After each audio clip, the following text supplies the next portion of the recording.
수고하셨습니다. 모의고사 본다 공부하는겨? 너 모의고사 보나요? 공시법? 안 봐? 왜 본다면 오후에 14페이지를 보겠습니다.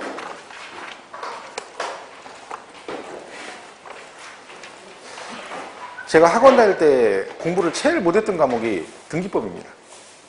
다른 과목 진짜 제가 점수 되게 많이 나왔는데 걔는 정말 나하고 안 맞더라고요. 등기법은 지적은 외우면 되는데 막 등기는 아무리 해도 무슨 얘기인지 모르겠고 막 짜증나는 거예요. 이제 딱 보니까 일단 과목 자체가 짜증나는 거예요. 그래서 안 맞아 나하고.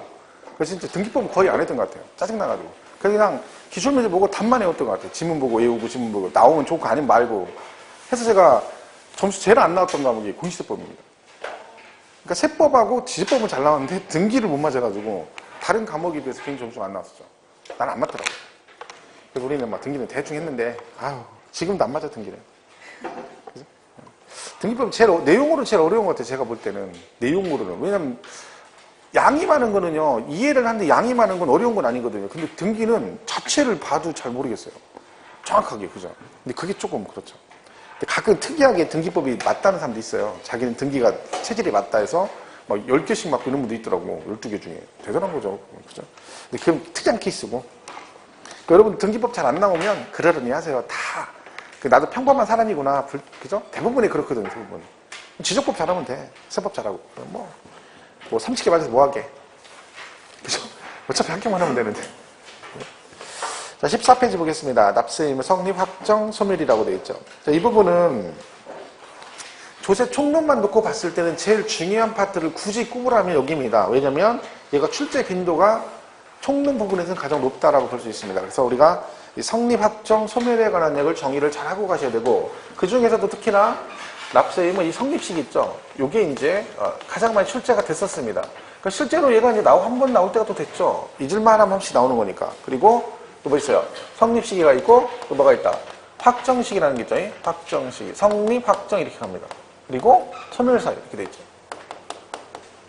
그러니까 말대로 이런 얘기인데 이건 무슨 얘기냐면 이런 말이라 했죠. 내가 법적으로 내야 될 세금의 납세 의무가 추상적으로 언제 성립이 되고 시점이 언제고 그리고 구체적으로 얼마라고 금액이 확정되는 법적으로 확정되는 시점이 언제냐 그 얘기인데 요거는 간단합니다. 요거는 그죠? 얘는 징수 방법에 따라 틀리다 있죠. 우리가 징수 방법이 두 가지를 배우는데 신고납부 조세가 있고 부가주의 조세가 있다고 그랬잖아요. 그래서 얘는 내가 뭐 했을 때 신고를 우리가 가서 하는 거고 부가주의는 과세권자가 고지서를 보내주는 거라 했잖아요. 그러니까 결론적으로 만약에 취득세 같으면 우리가 가서 신고하는 거죠. 그럼 내가 1억에 사서 1억에 신고하면 그냥 그럼 어떻게 돼요? 원주시에서는 그냥 거기다가 세율 곱해서 납부 영수증 만들어주면 우리가 손 내면 끝이에요.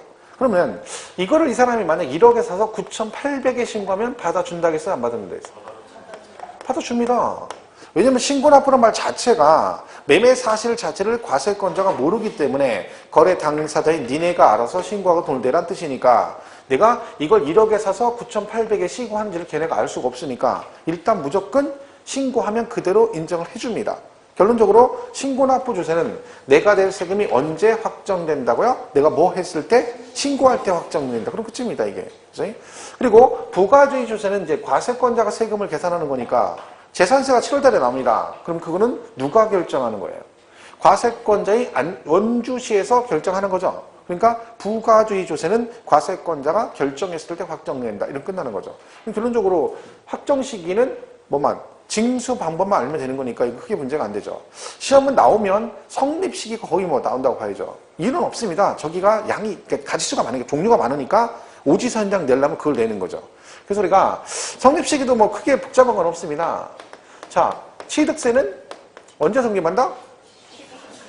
그쵸? 근데 이걸 외우는 게 아니라 그냥 취득세는 물건을 취득을 할 때 내는 거죠. 취득을 안 하면 세금을 안 낸단 말이죠. 그러니까 취득세는 뭘 해야지 성립한다? 취득할 때 성립이 되는 거고 등록세는 뭐 할 때 내는 거라 했어요? 등기 등록할 때 내는 거니까 등기 등록 안 하면 얘는 또 안 내죠. 그럼 얘도 언제 성립해? 등기 등록할 때 성립한다 이렇게 가면 되는 겁니다. 그 다음에 보유했을 때 재산세 나오죠. 항상 재산세는 언제라 했어요? 과세기준이래요. 과세기준을. 매년 6월 1일이죠. 얘가 6월 1일이면 당연히 따라가는 애가 또 있죠. 누구? 종합부동산에서 종부세, 뭐 종합부동산, 그죠? 재산세 내면 종부세를 따라가는 거니 얘도 과세 기준이죠. 얘만 있는 거 아니죠? 그렇게 따지면 여기에 재산세의 병기고지 세목인 특정 부동산에 대한 지역자원시설세 얘도 똑같이 과세 기준으로 가겠죠. 왜? 이것도 누가 내는 거야? 재산세 내는 사람 중에서 내는 거니까 당연히 똑같이 따라갑니다. 결론적으로 재산세 내는 사람 중에서 종부세도 내고 이것도 내니까 이거 세 개 다 똑같이 과세 기준일로 간다 이런 뜻입니다. 일단 쌍피가 아니라 한 방에 일단 세 피죠. 점수 난 거예요. 거의 그 구습치면 그죠? 그러니까 한 방에 똑같이 세 개 가는 거니까 같은 개념이죠. 그 다음에 팔면 양도세를 내는데 우리가 그 소득세 그럽니다. 소득세 그죠? 자 소득세는 소득이 발생했을 때 내는 건데 우리 지난 시간에 이거 배웠죠? 과세기간이란 말이 있다. 그죠? 소득세는 과세기간이 있다. 세금을 부과하는 법적인 기간. 얘가 1월 1일부터 12월 31일이라고 그랬잖아요. 이게 어떤 의미예요? 1월 1일부터 12월 31일까지 발생된 소득을 한꺼번에 몰아서 여기서 정산해서 세금을 내라는 뜻이니까 결론적으로 이 법으로 정한 기간이 끝나야지 납세 의무가 성립이 되고 그래서 그걸 다음 연도 5월 달에 확정 신고하면서 확정이 되는 겁니다. 그러니까 결론적으로 이 과세 기간이 정해져 있는 애들은 이 정해진 과세 기간이 뭐가 돼야 된다? 종료할 때, 그죠? 끝날 때 성립한다. 그렇게 따지면 소득세만 과세 기간이 있는 건 아니죠. 얘 말고 우리 지난 시간 배웠던 것 중에서 부가가치세도 있고 또 뭐도 있어요? 법인세도 있다. 기간은 다르지만 전부 다 뭐가 정해져 있는 거예요? 과세기간은 정해져 있으니까 그 정해진 과세기간이 종료할 때 성립한다. 이렇게 가겠죠. 자, 여기다가 이제 우리가 기본적으로 상속세, 증여세 같은 게 있는 거예요. 상속세, 증여세. 자, 상속세는 둘 다 무상승계라겠죠. 근데 이건 돌아가시는 거고 이건 주신 분이 살아계신 거라 그랬죠. 얘는 무조건 상속은 돌아가셔야 되니까 돌아가신 날에 납세 의무가 성립이 됩니다. 상속 계실 그럴 테고 증여는 아니죠. 증여는 주시는 분이 살아계시기 때문에 어떻게 한다? 주는 사람 마음이라 했죠. 준다겠다 안 준다겠다 할 수 있으니까 말로 하면 안 되고 내 손에 들어와야 된다 그랬죠. 그래서 얘도 뭐다? 증여로 그 재산을 취득할 때 이렇게 되는 거죠. 성립한다. 그러면 우리가 계약서 같은 거 쓸 때 붙이는 거 있죠? 인지세, 그죠? 매매도 할 때 인지세. 자, 인지세는 문서 작성할 때 성립이 되는데 얘는 특징이 납세 의무가 성립과 동시에 확정된다 그렇습니다. 왜냐면 인지세는 우리가 붙일 때 우리한테 금액을 알려주고 우리한테 사오라 그러거든요. 그죠? 그러면 10만 원짜리, 20만 원짜리 사오세요 그런다 했잖아요. 그러면 나한테 10만 원짜리 사오세요 하는 순간 내가 낼 인지세는 10만 원으로 확정된 거고 사다 주면 붙이면 끝나는 거죠. 그래서 얘는 성립과 동시에 뭐가 된다? 확정된다. 이렇게 돼 있습니다. 여기다 추가로 부가세가 있습니다. 농특세 그리고 지방교육세. 얘네들은 부가세잖아요. 그럼 부가세란 뜻이 뭐예요? 자체적으로 세금을 과세 못하기 때문에 그 독립세에 덧붙여 낸다 그런 뜻이잖아요. 그러면 얘는 자체적으로 과세가 못하는 애인데 납세 의무 성립이 얘가 자체적으로 될 수가 없겠죠. 그러니까 당연히 어떻게 된다? 그 부과되는 본세 성립할 때 같이 성립이 됩니다. 그러니까 예를 들면 농특세가 취득세 붙으면 취득세 성립할 때, 그죠? 재산 종부세 붙으면 종부세 성립할 때 같이 성립이 된다. 따라간다 보시면 되죠. 그럼 부가세는 아니지만 가산세 같은 경우도 얘도 뭐예요? 신고 납부 안 했을 때 붙는 거잖아요. 그러니까 얘도 어떻게 돼? 그 가산할 국세지방세 성립할 때 같이 성립이 된다. 이렇게 가는 겁니다. 여기서 뭐 추가로 이제 기본으로 성립시는 이 정도에서 보통 많이 나오고 여기서 한두 개 추가되는 거죠. 예를 들면 뭐 최근에 자주 나왔던 것 중에 수시부과하는 조세. 뭐 재산세 같은 경우 누락될 수도 있잖아요. 그럼 그때 부과할 수 있다라고 돼 있거든요. 그런 것들은 수시부과 사유가 뭐 발생할 때 성립한다. 이런 식으로 몇 개 추가되는 겁니다. 기본은 여기에 있는 거죠. 이거 샀을 때, 갖고 있을 때, 팔았을 때, 그리고 이렇게 해서 정리를 하시면 됩니다. 자, 그럼 시험은 주로 거의 이제 이 부분에서 언급이 되는데 얘하고 얘하고 같이 물어볼 수도 있다. 그런 뜻이라 했죠. 그럼 이러면 취득세는 언제 성립한다? 취득할 때 성립하고 확정 시기는 신고했을 때 확정된다. 이렇게 나오겠죠. 그러니까 취득세는 취득 물건을 취득했을 때 성립하고 신고했을 때 확정된다. 이렇게 가겠죠. 뭐 그런 식으로 하면 이거는 뭐 간단한 거니까.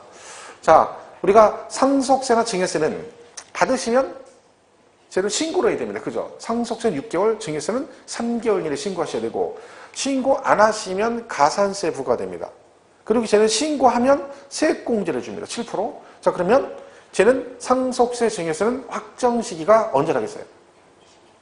신고했을 때, 과세권자가 결정했을 때. 과세권자가 결정했을 때 그래야 된다. 그 두 개는 조심해야 돼. 왜? 쟤네들은 신고를 하거든요. 근데 신고했을 때 확정된 조세가 아니다. 쟤는 왜 그런다 했어요? 무상승계이기 때문에, 그죠? 부모 재산이 자식한테 넘어가니까 세금 넘기는 건 좋은데 세금은 철저하게 조사하겠다. 그래서 여러분이 신고하시면 끝나는 게 아니라 국세청에서 조사합니다. 그 신고 내용과 실제 재산 파악을 해서 비교를 해가지고 그 신고 내용이 없는 것들이 발견되면 포탈한 걸로 봐서 가산세까지 추징을 하게 됩니다. 그래서 얘는 뭐라고 해야 된다? 상속증에서는 과세권자가 결정했을 때 확정된다. 이래야 된다. 그죠? 신고했을 때 그러지 말고 그거만 조심하면 이거 특별히 문제될 건 없습니다. 그죠? 그리고 이제 확정되면 결정됐죠? 돈 얼마라고? 어떻게 하면 없어진다? 돈 내면 되죠? 돈 내면. 내면 끝. 또 뭐 있다 했어요? 안 내지만 낸 거하고 똑같이 받을 것 옷이 줄 것 옷이 쌤쌤은 퉁친다 그랬죠? 자, 퉁치는 거 뭐 한다 했어? 충당. 그죠? 그리고 부가를 취소한다. 취소는 여러분 잘 아시는 민법에 나오잖아요. 취소가 되면 법률행위가 뭐가 된다? 소급해서 무효가 된다 그랬죠. 그러면 부가가 취소가 됐다는 얘기 무슨 뜻이야? 이 부가 자체가 법적으로 무효가 됐다. 없었던 게 된다는 얘기죠. 그럼 당연히 뭐가 되는 거예요? 소멸이 되겠죠. 소멸 사유. 그죠? 그 다음에 제척기간의 만료다. 제척기간의 만료. 제척기간의 만료다. 이거 뭐냐면 과세권자가 우리한테 고지, 그죠? 고지서를 보내서 고지할 수 있는 기간을 말합니다.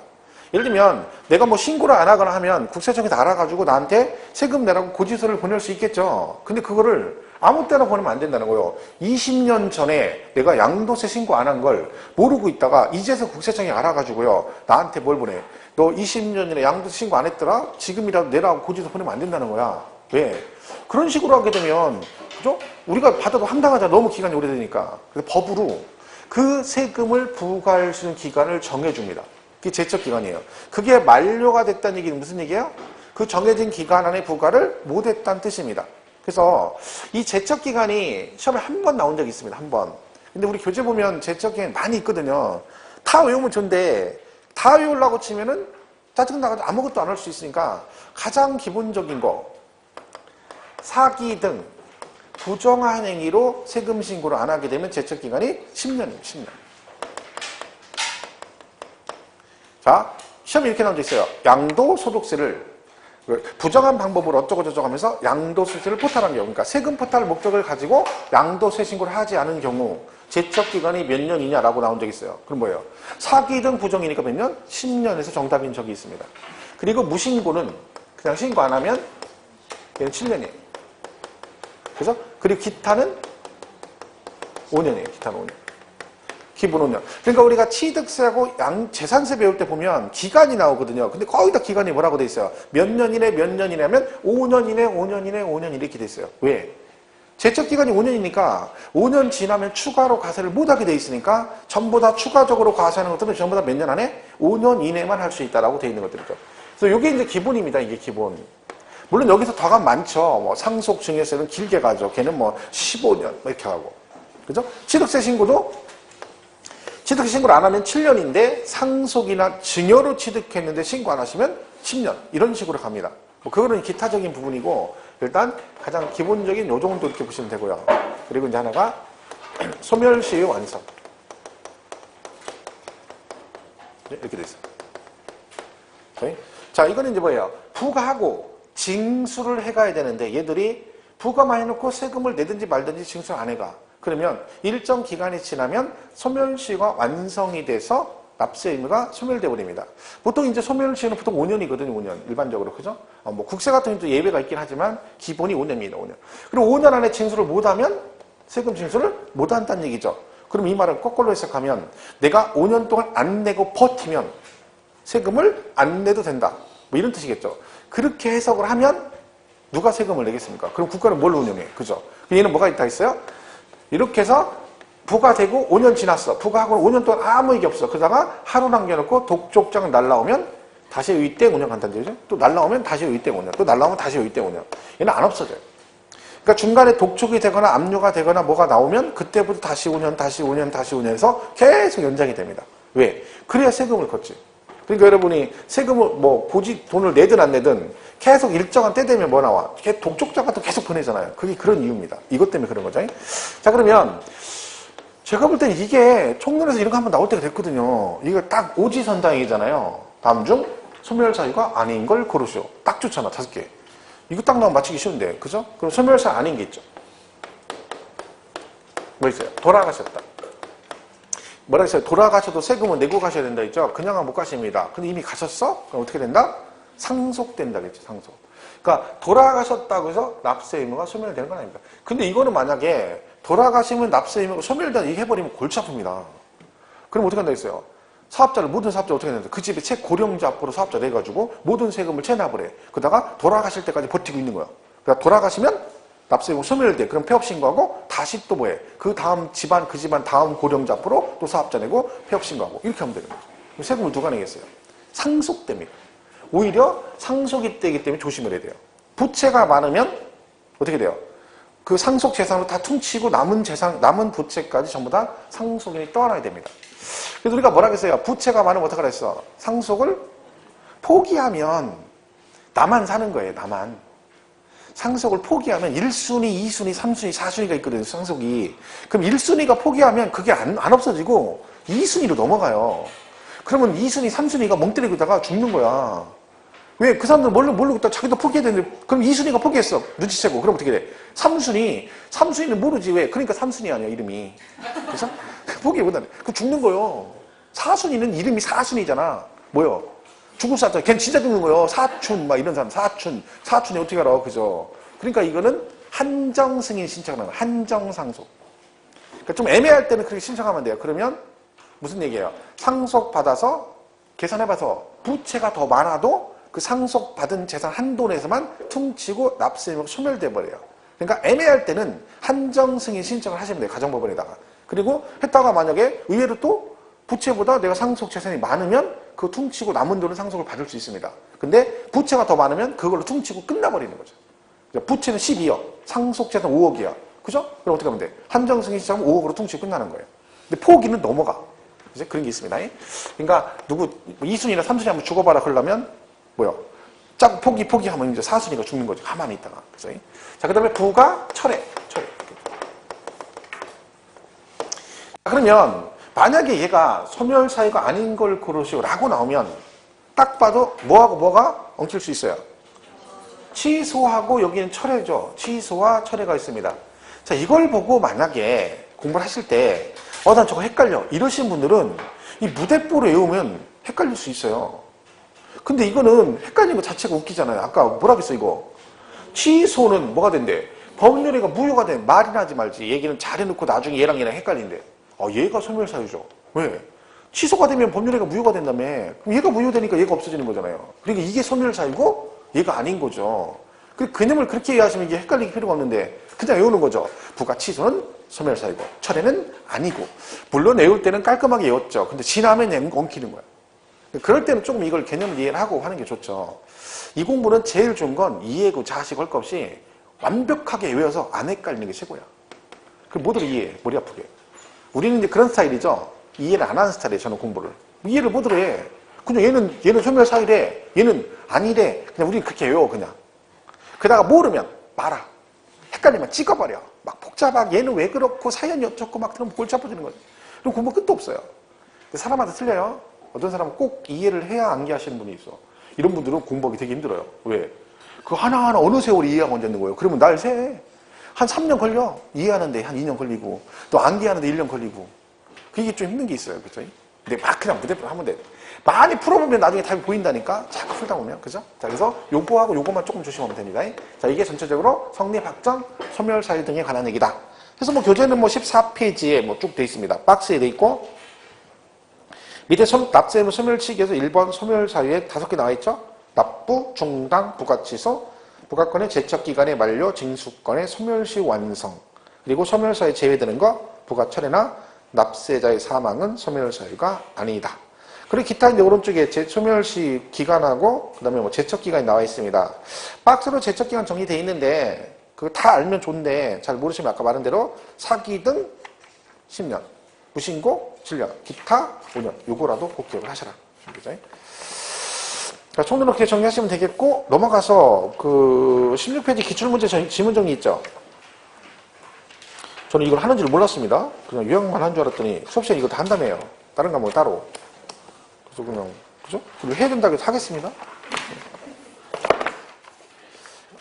들어보지 못해. 뭔 얘기인지 몰라가지고, 근데 재난주 보니까 이거 해야 된다고 해서 하겠습니다. 16페이지. 이 기출문제 지문입니다. 근데 다른 과목은 기출 지문이 따로 정리가 돼 있는데, 책을 따로 냈는데, 세법은 문제가 많지 않아서, 그런 식으로 책으로 만들려면, 뭐, 한 20회, 한 20년, 지금까지 시험 보고 다 갔더니 한 건 나옵니다. 막 1회 때부터 온 거예요. 27회까지 그래야지 한 건 나와요. 그래서, 우리 문제가 많지 않기 때문에, 그래서 뭐 그렇게 하는 건 좀 불가능하고, 그래서, 근데 여기 교재에다 넣었는데, 요약집에다가, 이거를 뭐, 해야 된다고 하더라고요. 그래서 좀 하겠습니다. 쭉 한번 읽어볼게요. 1번. 지방세 기본법상 등록 면허세는 특별시세 세목이 아니다. 맞아요, 틀려요? 맞죠? 왜? 등록세는 도세 및 구세 그랬잖아. 구세. 그러니까 특별시 광역시세가 아니라 구세니까 얘는 특별시세 세목이 아니다. 맞죠? 2번. 국세의 가산세는 해당 의무가 규정된 해당 국세의 세목으로 하며 해당 국세를 감면하는 경우 가산세는 그 감면 대상에 포함시키지 아니하는 것으로 본다. 그러니까 가산세도 조세의 일종으로 보는데 그 본세를 감면하더라도 원칙적으로 가산세는 감면해준다 안 해준다? 안 해준다. 왜? 이건 지가 잘못해서 부과된 거기 때문에 원칙적으로 감면 안 해준다 그런 얘기고요. 3번 국세를 납세 고지서당 납부기한까지 안 냈대. 그러면 가산금 나오죠? 납부기한 지날 체납증 얼마? 100분의 3. 납부기한까지 안 내면 3% 붙는 겁니다. 중가상금은 어떻게 내요? 기한이 지나고 이렇게 나가는 거죠. 그러니까 납부기한 내 안 내면 가산금 얼마? 3%. 그죠? 그런데 그 기대까지 계속 안 내면 어떻게 됐어요? 1개월 지날 때마다 추가로 중가상금 1.2% 추가된다겠죠? 그러면 그때 무제한 아니라 했죠? 4번에 몇 개월 초과할 수 없다? 60개월 초과할 수 없고. 그리고 얘는 이중과세이기 때문에 일정 금액 미만이면 중가상금 징수하지 않는다 그랬는데 5번에 지방세는 얼마? 30만 원 미만. 국세는 100만 원 미만이면 중가상금 징수하지 않죠? 그리고 이 경우 같은 납세고지세 둘 이상 세목이 병기되어 있는 경우는 어떻게 한다? 세목별로 판단한다. 이게 뭔 얘기인지 아시죠? 재산세 고지세 이렇게 나왔을 때 재산세 뭐 이렇게 해서 같이 쭉 이렇게 나오면 이 토탈 금액을 가지고 하는 게 아니라 각각의 세목별로 금액을 따져서 판단한다. 그런 의미입니다. 그렇죠? 이렇게 보시면 되겠고. 그 다음 6번은요. 과표와 세액을 과세권자가 결정할 때 세액이 확정됨이 원칙이나 납세 의무자가 법정 신고 기한 내에 이를 신고하는 때는 과세권자의 결정은 없었던 거로 보는 세목은 종합부동산세이다. 맞아요?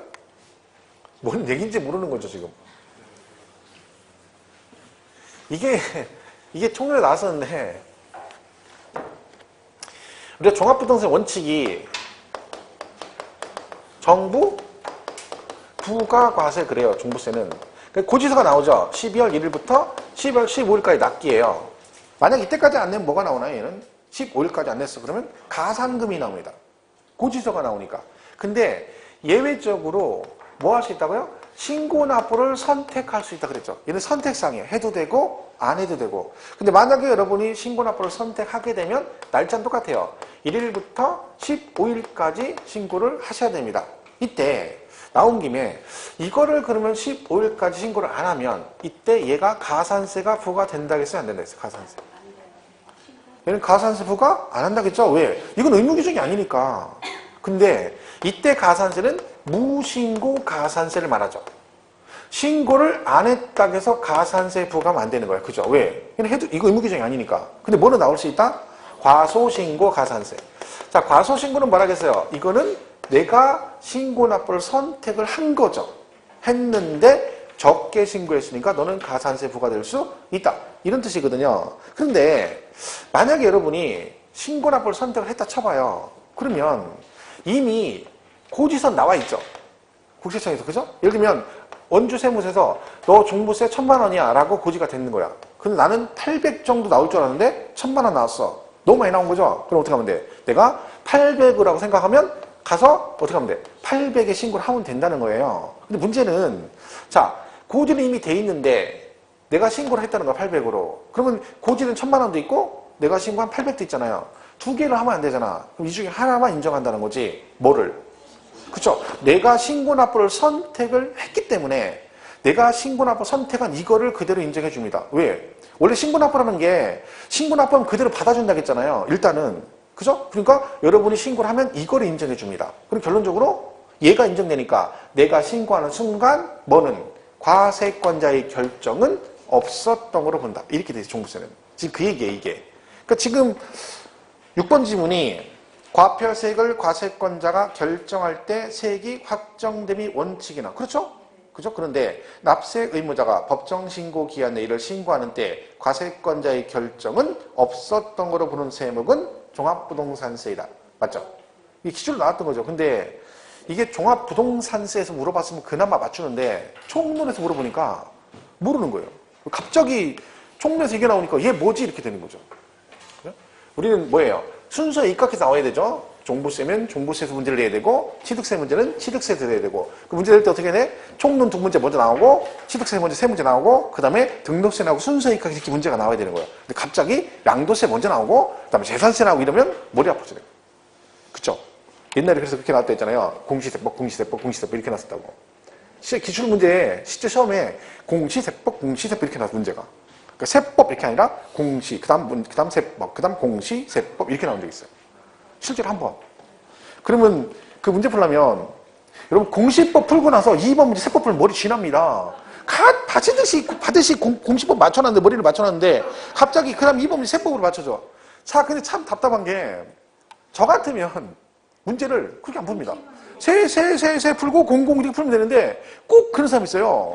순서대로 푸는 사람이 있고 공시 풀고 세법 풀고 막 짜증내면서 공시 풀고 세법 그렇게 풀어. 그 왜 원리원칙인 사람 있잖아요. 나는 그 순서대로 꼭 공부도 1페이지부터 해야 되고 이런 분들을 이 공부는 그렇게 하면 안 돼. 자기 성격대로 공부하면 안 돼. 100페이지부터 볼 수도 있고 그죠? 그 다음에 세법만 먼저 풀 수 있는 거지. 그리고 꼭 그 문제 풀 때 중개사법 먼저 풀고 공법 뭐 이런 게 아니잖아요. 자신 있는 거 먼저 풀면 돼. 그죠? 그리고 나서 이렇게 하면 되지. 꼭 1번부터 풀어야 되는 분 있어요. 이런 분들은 참 힘들어요. FM대로 사시는 분들은. 그죠? 그렇게 풀면 안 되지. 그러니까 근데 실제로 공시세법, 공시세법이 나오면요. 헷갈려요. 그게 진짜 풀면. 훨씬 체감할 때 난이도가 더 높아 보여요. 그 제정신이 아닌 거죠. 문제를 그런 식으로 해. 할 일 그럴 게 없는 거예요. 할 일 없으니까 그냥 공시세법 인지다가 하면 되는 거죠. 책상에 앉아서 뭐 하겠어요. 앉아서 할 일 없으니까 이거나 한번 해볼까? 이러고 앉는 거야. 아이고 진짜 한심해 죽겠는 거죠. 우린 그걸로 괜히 죽는 거지. 6번 그게 맞고 7번은요. 재산세 부가세는 지방교육세죠? 몇 프로? 20%. 8번 농특세, 지방교육세, 인지세는 부동산을 취득하는 경우 취득 단계에서 부담할 수 있는 조세이다. 맞죠? 근데 사실 이 문제 원래 지문은 이런 거였어요. 다음 중 취득 단계에서 부과될 수 있는 조세를 모두 고르시 이렇게 나왔어 사실은요.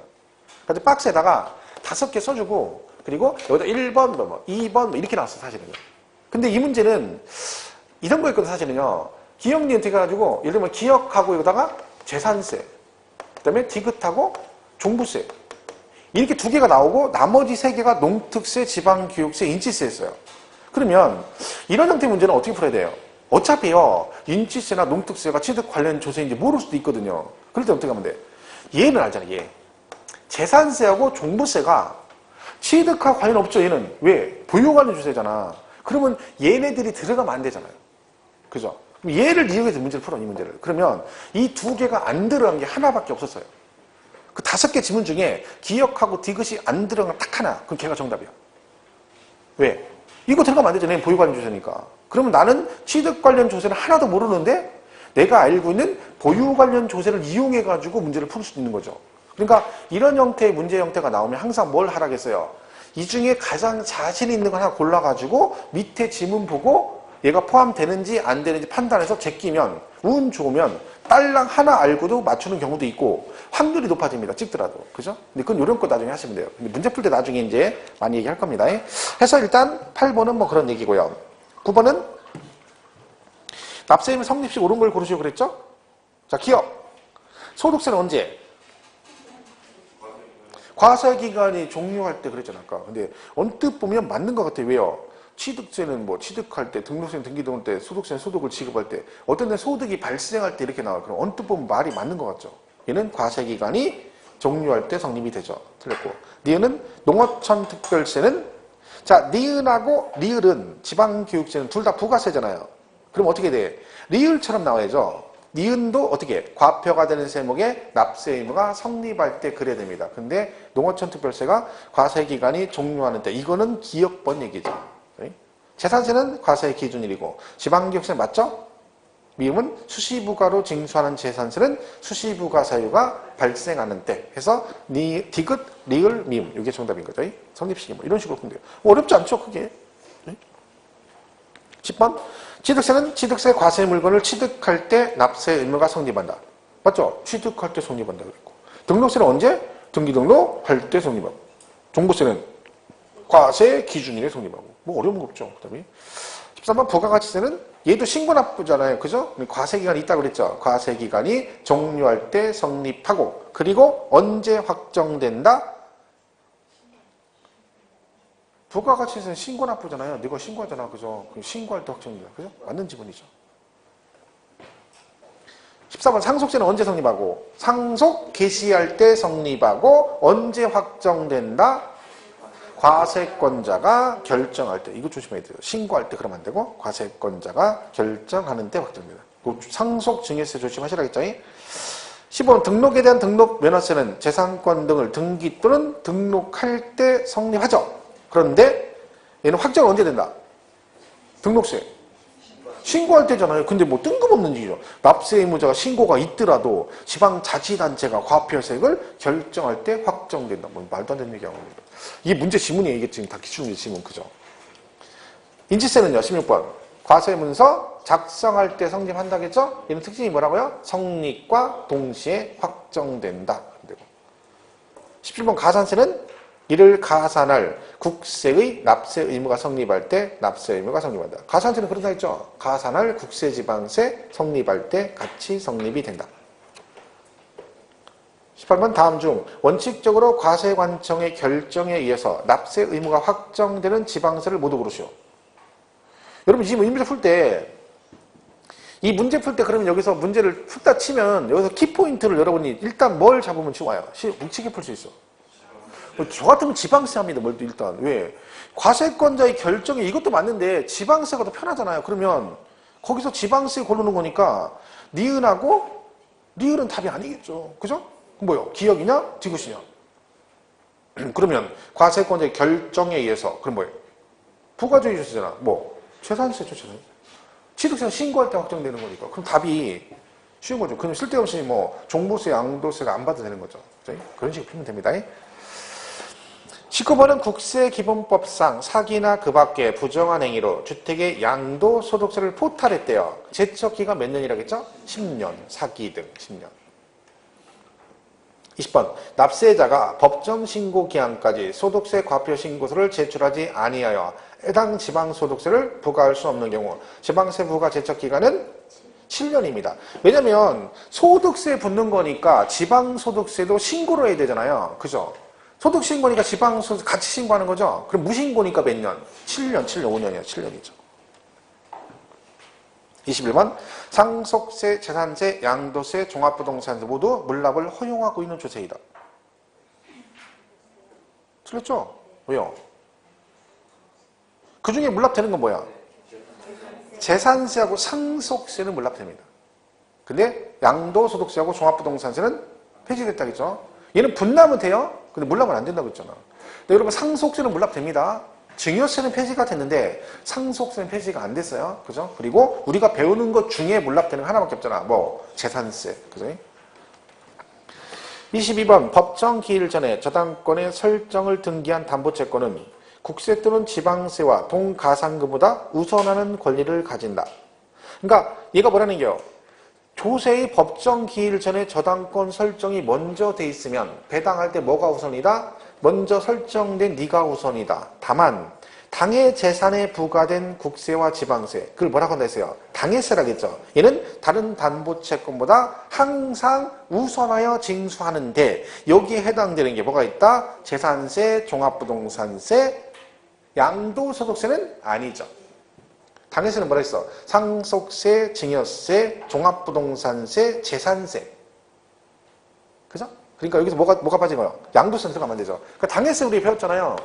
뭐 있다 있어요? 상속세, 증여세, 그리고 종부세, 그리고 지방세 중에 재산세. 그죠? 그럼 재산세 같은 경우는 여기에 부가세가 들어가면 이 지방교육세가 부과되면 같이 당해세에 들어갈 수 있고, 여기에 병기세목인 특정부동산의 지역자원시설세도 어차피 그 한 장이 같이 나가게 되면 얘랑 같이 배당을 하기 때문에 얘들도 뭐에 들어갈 수 있다? 당해세에 들어갈 수 있다. 이렇게 돼 있습니다. 그죠? 근데 거기 양도세는 아니죠. 양도세. 그죠? 시험 이렇게 나왔던 거죠. 정답으로. 그죠? 양도세. 그래서 별거 어려운 거 없어요. 그냥 풀다 보면 크게 내용이 뭐 이렇게 복잡한 게 없습니다. 단지 기억을 못할 뿐이지. 자꾸 보면 돼요. 제가 지금 오후에 그 기출특강을 하거든요. 다른 학원에서. 근데 어제도 했는데 그 문제를 계속 풀잖아요. 그럼 어떤 현상이 일어나냐면 2시간 하면 두째 시간에 마지막쯤 가면 문제를 잘 풀어요. 왜? 앞에 있는 게 또 나오고 하는 거예요. 그 문제가 막 같은 파트면 과표 그러면 그 10년 치니까 막 옛날 거 나온 게 계속 반복이 될 거 앞에서. 그럼 뒷부분 가면 앞에 나왔던 게 또 나오고 그럼 자기가 느껴요. 그거를. 얘 또 나왔네 그래요.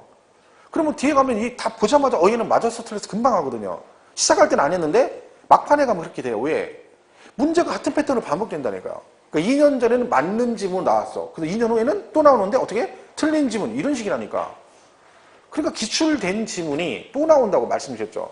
그러니까 그게 이번 시험에 나오는 그 시험 문제가 새로운 문제 지문은 몇 개 안 돼요. 왜? 새로운 게 낼 게 없잖아. 뭘 가지고 낼 거야? 없다니까요? 그럼 옛날 나왔던 거 짜집기 하는 수밖에 없다니까. 제가 출제위원이어도 똑같아요.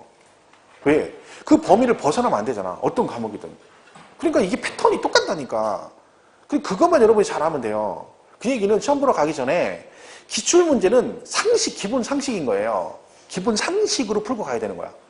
근데 여러분은 그걸 안 하고 가는 사람 되게 많다니까. 막 다른 것만 열심히 풀어요. 정작 기출문제는 안 풀고. 나 이해가 안 가. 그러니까 점수가 안 나와.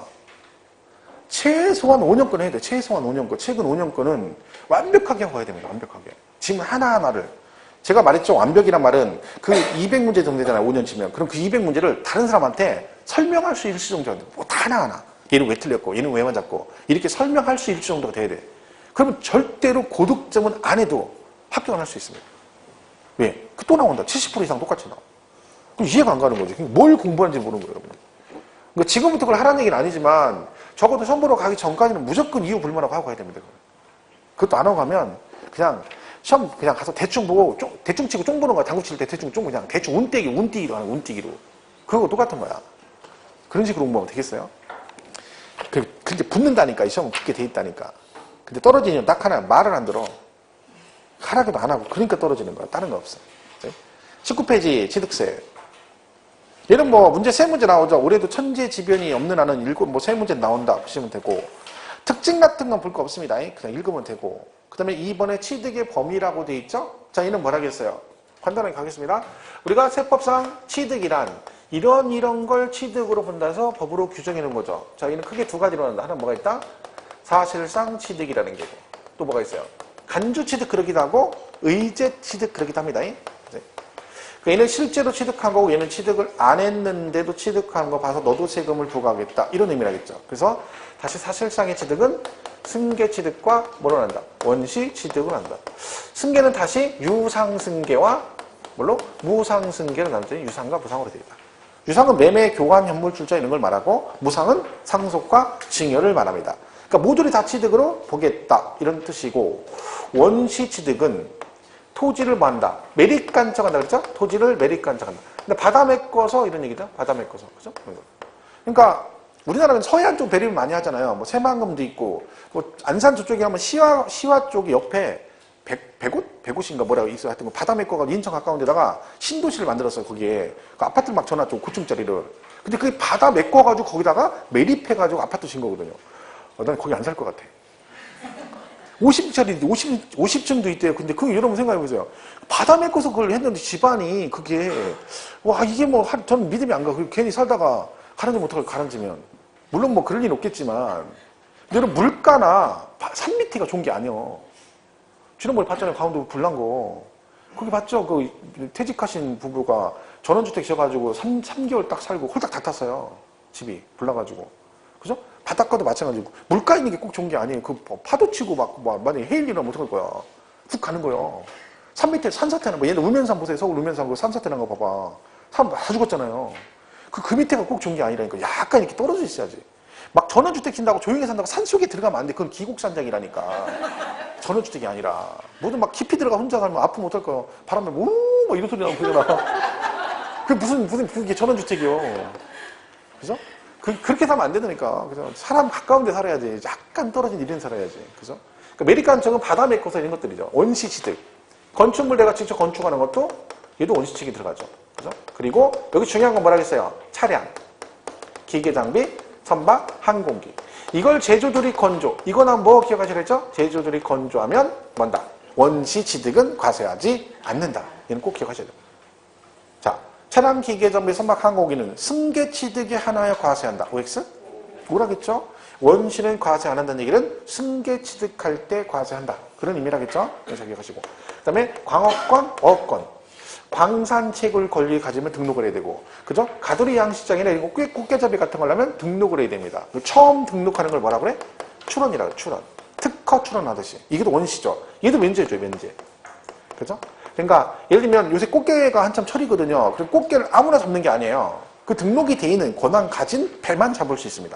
그러니까 서해안 쪽에 보면 몇 채 딱 허가난 배들이 있어요. 걔네만 꽃게를 잡을 수 있다. 그런 얘기죠. 꽃게 철인데 먹으면 참, 그죠? 알배가지고 막 꽃게가 달죠. 지금 먹을 때. 지난주에 갔다 왔거든요. 처갓집 행사 있어서 거기 보령에 갔는데 대천. 가격이 많이 내렸어요. 지금 옛날에 엄청 비싸더라고. 뭐 너무 비싸서 못 먹는데 갔더니 그래만 다행히 내렸어. 근데 내가 가기 전에 너무 비싸니까 우리 다리 떨어진 애들 사 먹자 그랬거든요. 팔다리 몇 개 없는 애들. 걔들은 반값이거든. 어차피 다리 안 먹잖아. 잘 안 먹으니까 그까짓 거 다리 2개 떨어지면 어떠냐고 그러다가 그랬는데 갔더니 생각보다 안 비싸가지고 새 걸로 먹었어요. 스트레이시라는 걸로 그냥 먹었는데 맛은 있는데 그래서 여러분 가지 마세요. 거기 가봤자 고생이요. 집 나가면 고생이고 그 생각보다 맛없어. 약간 좀 달짝지근해. 그냥 그 정도. 그게 끝이야. 사람 많이 가면 먹으면 돈도 많이 들고. 그죠? 여러분 합격하시고 내년에 가서 먹어. 또 주말에 또 그런 데 가지 말고. 지금 그럴 때가 아니에요, 지금. 참 정신 바짝 차리고 공부할 때입니다, 지금. 그죠? 자, 이런 것들이 원시직입니다. 그냥 얘만, 여기서는 여기 제일 중요하다고 볼 수 있어요. 그죠? 얘는 원시는 과세하지 않는다. 자, 그럼 취득에서 가장 중요한 부분은 여기입니다. 간주취득. 이거는 꼭 기억하시라 했죠? 왜? 얘가 이걸로 끝이 아니라겠죠? 어디서 또 나온다? 중과산세 하고 특례세율. 이거 할 때 나와요. 그 얘네들을 풀려면 이를 모르면 이를 못 풀어요. 그러니까 이 간주취득 종류 4개를 반드시 암기를 하셔야 됩니다. 중과산세 적용하지 않는 경우에 간주취득 들어가고요. 특례세율에도 중과기준세율을 적용하는 거에 간주취득이 들어가는데 그래도 얘가 정답으로 계속 나왔습니다. 그러니까 이 간주취득 4개 종류는 꼭 기억을 하셔야 된다. 토지를 뭐 한다? 지목을 변경한다. 그렇죠? 지목 변경. 이게 뭐라 했어요? 원래 지목을 변경해서 소유권 변동은 없지만 뭐가 되면 가액이 증가된 만큼을 실제 취득은 아니지만 취득으로 간주해서 과세한다. 그런 얘기고 건축물을 개수한다. 대수선이나 리모델링 같은 거 하는 거죠. 얘는 특징이 뭐냐면 얘네들은 소유권 변동이 없다는 거죠. 소유권 변동은 없고 뭔가를 해서 금액이 증가된다. 이런 뜻입니다. 그리고 차량, 기계장비, 선박에 뭘 한다? 종류를 변경한다. 종류 변경. 해서 얘는 셋 다 뭐예요? 뭐가 돼야 돼? 가액이 증가가 돼야 돼요. 가액 증가. 그러면 이 증가된 만큼을 취득으로 간주해서 과세하기 때문에 나중에 우리 과표 가면 간주 취득은 과세 표준이 뭡니까? 그럼 뭐라고 하는 거예요? 이만큼을 취득으로 간주하니까 증가된 가액이 과세 표준이다. 이렇게 나올 수밖에 없는 거죠. 왜? 이만큼만 과세하니까. 그래서 가액 증가가 돼야 됩니다. 여기서 그나마 또 제일 중요한 건 뭐예요? 이거죠? 과점 주주의 주식 취득. 그죠? 이게 중요하죠. 그래서 이 부분은 뭐 단독으로 시험에도 많이 나왔고, 그죠? 최근에도 이 관련된 지문이 계속 나오고 있습니다. 그래서 이 과점 주주 부분은 정확하게 정리를 하고 가셔야 된다. 그죠? 그래서 과점 주주란, 그죠? 뭘 말한다? 비상장 법인의 주식을 몇 프로? 50% 초과해서 가지고 있는 걸 말합니다. 초과. 이걸 우리가 과점 주주 그러죠. 자, 이건 어떤 거라 했어요? A라는 법인을 설립하는데 얘가 부동산 10억 원어치를 취득했다. 그죠? 그리고 설립을 한 거죠. 그죠? 근데 갑은 뭐 했다? 이 법인의 주식을 사서 주주가 됐는데 지분이 60%다. 이런 얘기를 했잖아요. 그러면 얘는 무슨 주주다? 과점 주주다. 그럼 어떻게 한다? 네가 이걸 직접 사진 않았지만 네가 지분을 취득해서 과점 주주가 되었으니 이 해당 지분만큼 네가 직접 사진 않았지만 산 걸로 뭐 간주해서 각 너한테도 10억의 60%는 6억만큼 세금 부과를 하겠다. 이게 간주 취득입니다. 어쨌든 갑 입장에서는 실제 취득은 아닌 거죠. 그러니까 간주 취득인데 이때 중요한 건 뭐다? 갑은 세금을 낸다 안 낸다? 안 낸다. 왜요? 설립 당시 과점 주주는 과세하지 않는다. 이거는 이 지문요. 이 지문은 참 잘 나옵니다. 최근에도 그냥 나와요. 그냥 쭉 해서 오지선장 나오면 툭툭 나옵니다. 이거는. 기본으로 잘 기억하셔야 되고. 두 번째 뭘 기억하셔야 돼요? 최초 과점 주주라고 했죠? 처음 과점 주주. 이런 뭐라 했어요? 얘가 40이었다가 처음으로 지분이 60이 됐다는 거. 최초 과점 주주. 이때는 어떻게 한다 했어요? 이 전체 지분을 다 취득을 한 점. 60% 전체. 제차도 있다 했죠? 제차. 제차는 뭐라 했어요? 제차. 과점 주주였다가 아니었다가 다시 되는 걸 말한다겠죠? 그죠? 여기 40이었다가 60 됐다가 다시 30 됐다가 70 됐다. 뭐 이런 얘기죠. 그죠? 그럼 이거 뭐예요? 과점 주주였다가 아니었다가 다시 됐다. 이때는 어떻게 한댔어? 그 이전의 과점 주주 지분보다 증가분. 그죠? 얘는 증가분에 대해서만 과세합니다. 10%죠. 시험은 이거 10% 계산한 거 나왔고요. 이거는 뭐 껄핏 한번 나오고요. 그리고 과표 계산하는 문제 나왔습니다. 과세표율이 얼마니? 이렇게 나온 적이 있어요. 단독으로 계속. 연장 3년 연장 나온 적도 있어요. 이게요. 3년 연장. 과표만. 그러니까 최소한의 거는 기억을 하셔야 되는 법. 설립 당시는 과세하지 않는다. 최초는 전체. 제차는 증가분에 대해서 과세한다. 그럼 만약에요. 얘가 설립을 했어요. 60% 냈죠. 근데 A 법인이 한 달 있다가 부동산 10억 원어치를 또 샀어요. 근데 갑은 여전히 지분이 60%예요. 자, 그럼 얘는 납세의무가 있을까 없을까요? 없어요. 뭐 해병대도 아니고 한변 과점주주, 영원한 과점주다 막 할 때마다 세금 내는 건 아니죠. 얘가 추가 취득하더라도 나는 지분 변동이 없기 때문에 이때는 납세의무가 있다 없다? 없다. 그런 얘기죠. 지분이 그런 겁니다. 무조건 내는 건 아니다. 이렇게 보시면 되고. 그리고 얘가 지분이 늘어나잖아요, 지금요. 뭐 이렇게 증가되죠. 근데 이 지분 증가는 증자를 통해서 증가가 되는 거예요. 증자. 증자가 뭐예요? 개콘에 나오는 연기인생 40년의 김증자입니다. 그거 아니고. 모르지, 뭔지 모르죠. 잘하고 있어. 텔레비를 안 봐야 돼. 그죠? 증자는 뭐다? 얘가 추가로 주식을 발행하는 거죠. 그걸 내가 추가 취득해서 늘어나야 된다는 거, 지분이. 근데 감자는 안 돼, 감자. 얘는 뭐예요? 그거 아니에요. 먹는 거 아니니까 오감자 아니고 하직감자 아니고 이게 뭐요? 감자. 뭐요? 지분을 줄이는 거죠. 그러니까 얘가 총 발행 주식이 1000주인데 내가 600주를 가지고 있다는 얘기죠. 근데 얘네들이 주식을 소각을 하는 거죠. 그래서 지분 자본금을 감소시켜서 얘가 900주가 된 거예요. 그럼 나는 여전히 맥주 가지고 있어? 600주 이렇게 된 거죠. 그럼 내 주식수는 변동이 없죠. 근데 지분은 증가됐죠. 왜? 총 발행 주식이 줄었잖아, 이렇게. 근데 나는 여전히 600주지만 발행 주식이 주니까 내 지분은 증가됐죠. 이건 취득으로 본다면 이건 아니라는 거죠. 그죠? 뭐 증자, 감자는 아니고. 그렇게 해서 지분이 증가를 해야 됩니다. 어쨌든 결론적으로 세 개가 제일 중요하다. 설립 당시는 과세하지 않는다. 최초 과점주주는 전체를 취득으로 간주한다. 제차는 증가입니다. 이거는 무조건 기억해야 되고. 자, 그리고 얘는 꼭 기억해야 돼요. 이 제목 4개. 그죠? 이 종류 모르시면 여기 2개 못 풉니다. 꼭 기억하셔야 되는, 그죠? 잘 정리를 하시고요. 자, 이렇게 하고 쉬었다가 다시 꼭 읽으면서 정리를 한번 하겠습니다. 쉬었다가 하겠습니다.